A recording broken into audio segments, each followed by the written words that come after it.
Fala galera, bora para as últimas informações do Gigante da Colina. Nesse vídeo aqui eu vou te mostrar várias coisas que está acontecendo com o Vasco da Gama. Tem permanência do Fernando Diniz aí à frente do Vasco e tem Ryan que recusou uma proposta aí de mais de 200 milhões de reais. E tia Leila, hein? Podem pintar no Vasco, tá? E nesse vídeo aqui eu vou te mostrar tudo isso e muito mais, tá? Então bora lá. E já vamos lá, já bora começar aqui com a notícia do GE. Bora lá.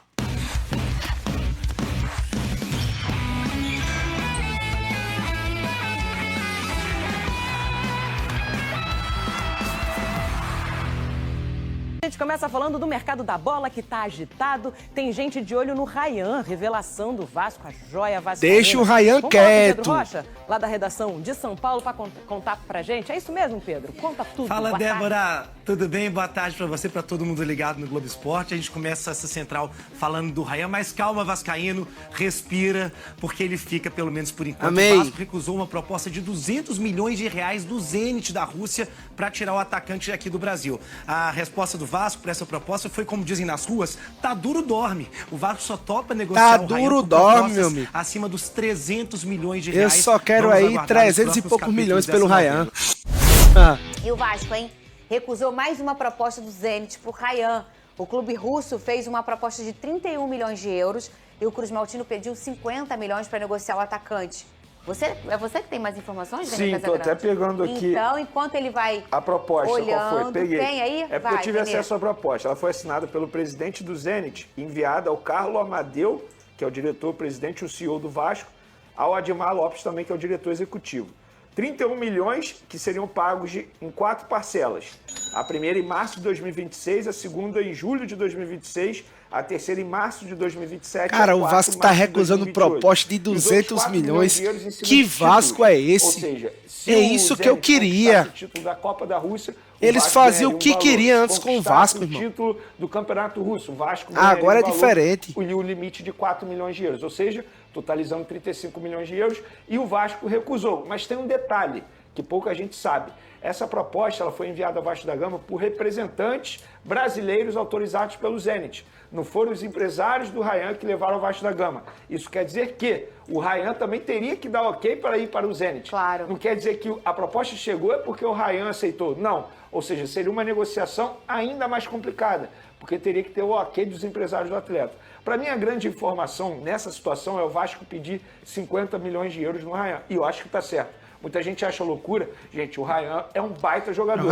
É porque ele tá com a camisa do Vasco. Se ele tivesse hoje com a camisa do Palmeiras ou até mesmo do Flamengo, todo mundo estaria achando a pedida de 50 milhões ok. Tá certo, o Vasco da Gama tem que se valorizar. Estamos falando de um baita jogador, se destacou na temporada, foi eleito aí a revelação do Campeonato Brasileiro e para mim é jogador até mesmo de seleção brasileira. Então o Vasco tá certo em bater o pé. E aí, o menino também tá certo de talvez nesse momento não ir pro Zenit, né, o Tartar? Porque ele é muito jovem e a gente já entendeu que a visibilidade aqui para você, por exemplo, ser convocado aqui no Brasil tá ótima.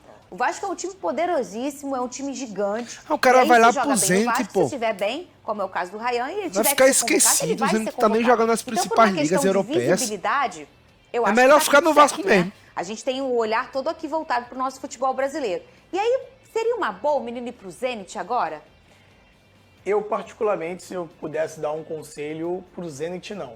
Porque eu acho, como bem disse o nosso amigo Venê, é um jogador que tem totais condições de ir até mesmo para um outro futebol, para um outro mercado. Tartar era craque, hein? Quem lembra aí? Arriscava, hein? Mais facilidade, mais visibilidade.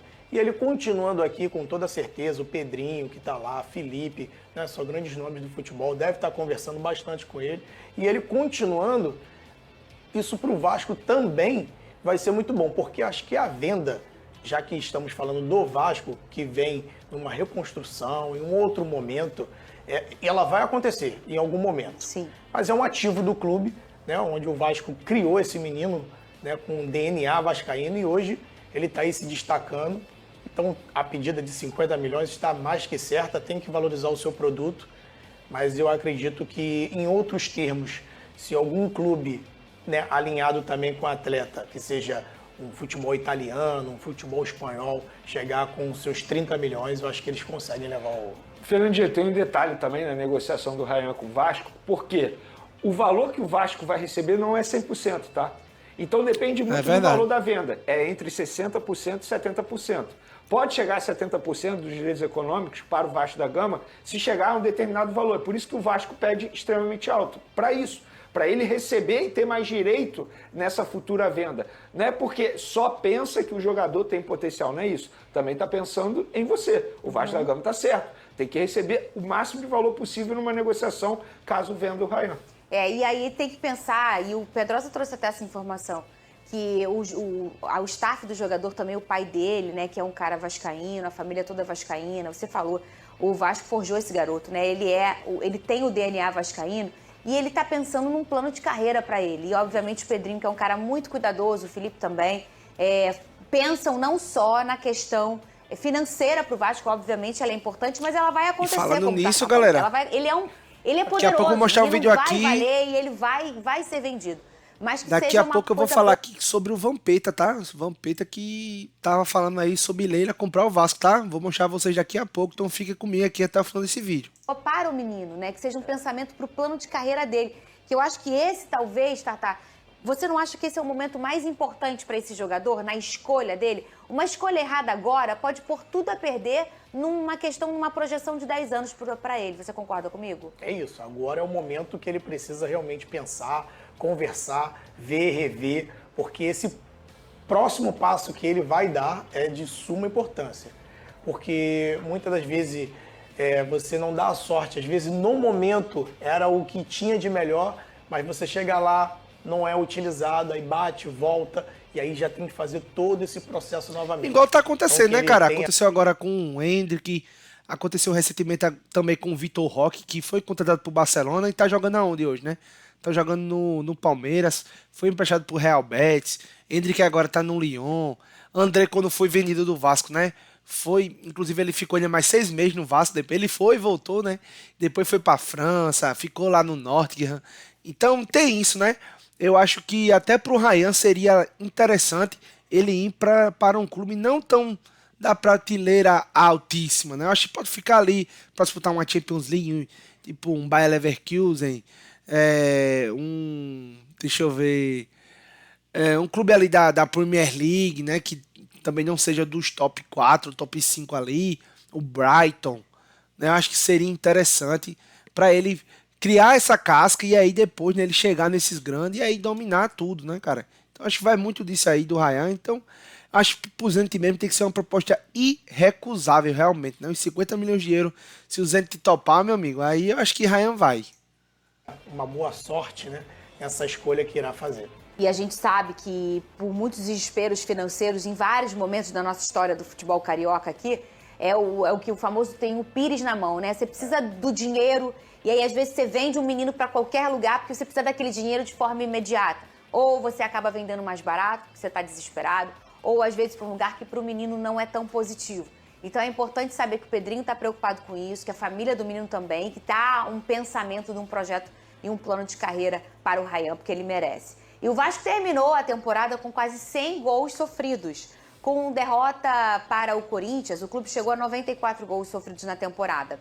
O time teve a rede vazada em 52 das 71 partidas disputadas em 25. A última vez que o time sofreu tantos gols foi na temporada de 21, quando disputou a Série B do Brasileirão e não conseguiu subir, que foi uma temporada tenebrosa para o Vasco. Agora, o Pedrosa falou em vários momentos aqui nesse programa, o Vasco precisa fazer 4 gols para ganhar, mas aí ele sofre 3. E o Vasco tinha essa questão de fazer muitos gols, inclusive tinha um dos melhores saldos de gols aí, gols pró, né? Melhores ataques no Campeonato Brasileiro, mas sofria muito gol, Vene Casagrande. Isso justifica o porquê da quantidade de derrota também, né? Foram 19 derrotas no Campeonato Brasileiro, ou seja, um turno inteiro com o Vasco perdendo.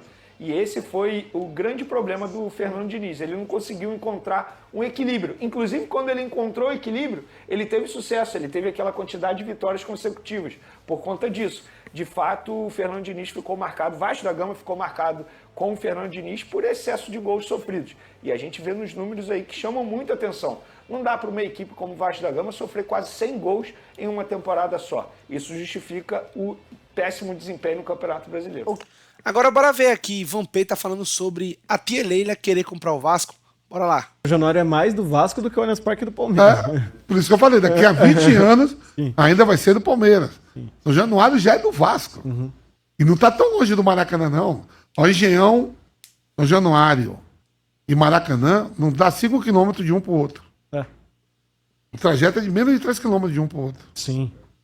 Porque apesar de ser um estádio mais acanhado, a torcida sempre... Mas tudo muito perto. Sim, exatamente. Você chega de avião no Rio de Janeiro, ponte aérea, você olha assim, você vê, ó, o Engenhão, o São Januário e o Maracanã, tudo assim, ó, de cima do avião, na janela. Mas o que eu ia comentar é que a Leila, mesmo que ela ganhe o terceiro mandato, aí sim ela fica impossibilitada de comprar o Vasco. Mas tem o esposo, que é quem ela divide a empresa, eu acho, a quando eu falei Crefisa e a assim, Fã. se ela ganhar o terceiro mandato, aí esquece, o Vasco esquece. É a dedicação total ao Palmeiras. Mas se ela não consegue mandar o estatuto, ela não poder concorrer, e se ela Também tem esse acho. poder aquisitivo, pô, seria do caramba ela meter um dinheiro no Vasco. Porque é um time que está 15 Não, anos porque em parece fila, que o mercado cara. você está no Rio de Janeiro também. Não, e a gente pode usar isso como gancho para comentar também em relação ao jogo de ontem, para comentar sobre o Vasco exatamente. Porque, assim, é um time que não foi montado para ganhar um título, diferente do Corinthians. O Corinthians foi montado esse ano para ser campeão. O Vasco não foi. O Vasco está no processo de reformulação. E para além disso, cara, é um time ainda muito cru e com muito pouco investimento. Você acredita que o Vasco consegue... Porque o Diniz, depois do jogo, ele comenta sobre a meta do ano que vem, do trabalho do ano que vem, ser consistência. É um time que vai conseguir manter o nível, porque oscilou muito esse ano. Você acha que o Vasco consegue ano que vem manter uma consistência? Não, acho que não. Assim, o torcedor do Vasco tem que esperar alguma coisa de mata-mata. O time do Vasco terminou em 14º. Ele fica 2 pontos da zona de rebaixamento. Ele fica 2 pontos, ele termina Corinthians. O meu Vitória que estava ali, a 4 pontos da zona de rebaixamento, era um jogo e mais um empate dos times que caíram. Eu acho que o Vasco é um potencial. O Rio de Janeiro parou ontem, eu estava vendo as matérias na televisão. O Vasco é uma potência que está adormecida. Precisa alguém chegar lá, botar o dinheiro e acordar esse gigante, pô. É o primeiro clube a aceitar negros a jogar. O Vasco tem uma história, uma das histórias mais bonitas de clube de futebol no Brasil, é a do Vasco. Esse gigante está adormecido, esperando só um investimento para ele voltar a ser o quê? E bater de frente com o Flamengo, bater de frente com todo mundo. O Vasco está precisando disso. Alguém que, por exemplo assim, uma empresa tem 150 milhões de euros, 150 milhões de euros, os caras estão comprando um jogador na Europa. Ali, um vendendo para o outro. Mas 150 milhões de euros, se você tem 150 milhões de euros, você compra, você entra numa instituição daquela como o Vasco, com mais de 20 milhões de torcedores, estádio, tudo. O Vasco está precisando só ser acordado. O Botafogo, que não tem esse potencial de torcida, o Texas fez assim, acordou o Botafogo porque ele ganhou Libertadores Brasileiro, foi no Mundial do Clube. O Texas brincou um pouquinho assim, fez assim, ó. O Botafogo acordou e papou tudo. O Vasco só precisa de um pouquinho para essa torcida que está adormecida Mas você acha aí. que isso está longe? Está longe disso acontecer? Eu vivo aqui em São Paulo, né? E a gente acompanha os noticiários no Brasil todo. Se tiver muito perto, pode ser através dessa mulher aí, da família dela. Eu não estou vendo outro. Assim, o que eu estou enxergando pode ser ela.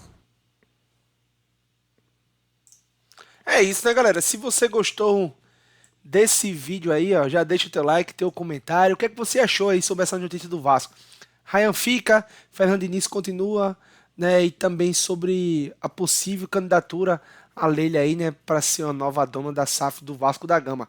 Caso ela não consiga lá, né, o mandato dela com mais 3 anos de um Palmeiras, ela pode ser, né, uma futura investidora da SAF do Vasco. E eu gostaria de você, se você gostaria de ver a tia Leila aí, né, à frente do Vasco da Gama, tá? Se você gostou do vídeo, deixa o like, se inscreve no canal, compartilha com geral, deixa um comentário aí também. Feliz Natal para todos vocês, que Deus abençoe, né, a família de vocês, tá? Muita saúde, muita paz. E é isso, vamos que vamos e até o próximo vídeo. Valeu!